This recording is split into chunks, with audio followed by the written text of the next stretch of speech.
Hey folks, welcome to the UniHosted channel. My name is Fernando, and in today's video, I'm going to show you how you can set up VLANs on the UniFi controller if you are using a third-party gateway, if you're managing your VLANs from a non-UniFi gateway. In my example, I'm going to use a pfSense, but this applies to any other kind of gateway. It could be SonicWall, TP-Link, MikroTik, you name it. I also have here with me a UniFi 6 Plus, and I also have a UniFi switch, USW Lite 8-port switch that I'm going to show you how you can set up the ports and also defining the VLANs on the wireless network. So now let's get started. All right, folks, I'm going to explain first the lab that I've set up for this example. It's just a really simple setup with the pfSense on a VM and also a Windows VM that it's on one of the VLANs that I've set up for this lab. And you can see here the pfSense has three VLANs. One is just the main one, or actually let's say it's a LAN. And then we have two VLANs. One is the tagged with the ID 20 and the other one with the ID 30. We can see here how I define the subnets. And then I have here my host, which is hosting these two VMs, where I have the UniFi control installed, just the network application. On the physical side, I have a UniFi switch and the UniFi IP, the one that I showed you before. So what I'm going to do is I'm going to show you first the pfSense over here so you can get familiar with the environment. Nothing crazy. You can see the interfaces here, over here, each IP. If I go here, this is the IP that I show you in the beautiful image that I showed you before. Same for the other one.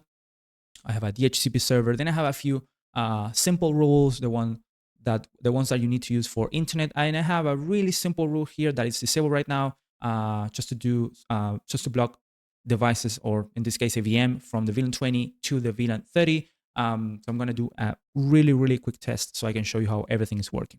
Okay, so once you have everything defined on your third-party gateway, like I have right now, you need to go into the UniFi controller. So let's get to it. Let's go here. Now, here I have the two UniFi devices, the switch and the access point. You can see these are the IP addresses. These two IPs belongs to the main subnet or the main LAN.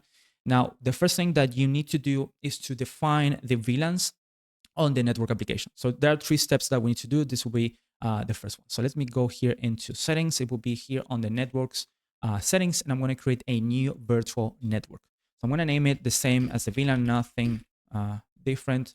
Now here you define the ID of the VLAN. In this case, or in my case, it was 20. And I'm going to do the same thing for the 30. Oh, forgot to add the ID there. All right. Now that I did this, I can create the Wi-Fi networks. But before we do that, we need to tag the ports on the switch. In my case, I have a UniFi switch, so I'm going to do it from here. But if you don't have a UniFi switch, you will need to do it on your switch. So depending on what you want to set up or how you want to set up things, in my case, I'm going to go here into ports. Now, I want this access point to broadcast the three networks. So not only the main one, but also VLAN 20 and VLAN 30. But this is up to you what you want to do. If you want this port to be a trunk port, so it pass all the traffic from the three VLANs will pass if it's a trunk port, or if you want to be maybe just use a few VLANs and not pass all, you don't want to pass all the traffic of all the VLANs. A good practice is to actually don't pass all the VLANs in the ports, depending on the type of access or the port that you're using. So in this case, I'm just going to use a low all. But if you go here to custom, you can actually choose the other two networks. So the two VLANs that I have here. You can also change the native network or VLAN of the port. I'm just going to leave the default one. And again, I will just leave the allow all option here, so it will pass the three VLANs on this port that basically is becoming a trunk port. So I'm going to cancel this. After we define this, what we need to do is to create the wireless network. So this is the third step. So we go here into settings and we go to Wi-Fi. Let's begin with this one over here, and really simple password. Now in the network part, I will need to choose the VLAN that I want to use. I can use if I want the native network, but for this, I'm going to choose VLAN 20. I'm going to do the same thing for the 30. And here we go. It's creating the network. Probably the access point now, it's updating the settings. If we go here, we can see that the access point is getting ready for the party. So let me just go here. Gonna open this, and I'm going to show you that this VM is connected to VLAN 20 because it has this subnet IP. And what I'm going to do, I'm going to connect my phone to VLAN 30. We are going to do a really simple test, which is a ping test. I really like to test things when I set up them. Okay, so my phone is connected. Let's go to the controller. And if I go to client devices, I can see that my phone is connected to VLAN 30 and it has this IP. Okay, awesome. Now, what I'm going to do is on this VM, let's just do a ping to see if we have connectivity. Oh, that's the gateway. All right, awesome. And we can see the difference in the latency because my phone is connected to the access point. And that means everything is working now. I'm just going to do another test, really simple. So I'm going to apply. So now I basically enable the rule so I can block the traffic from VLAN 20 to VLAN 30. So let me see if now I can do a ping test, but nope, it's not working. So that means that the rule is working.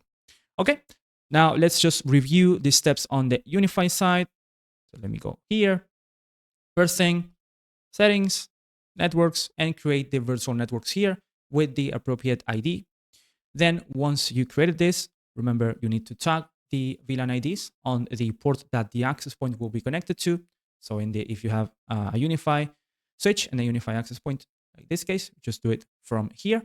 And once you define the VLANs in the network section and tag the ports, you can just go ahead and create the Wi-Fi networks from here. And then remember just to choose the network or the VLAN that you want to choose. All right, folks, that will be it for today. I hope the video was helpful for you. Thank you so much for your time. If you have any question, comment, or any tip that you can share with everyone, just drop them in the comment section below. Don't forget to give us a thumbs up, subscribe to our channel, and turn on the notifications for all the upcoming videos in the Uni Hosted channel. My name is Fernando, and I will see you in another Uni Hosted video. Bye-bye.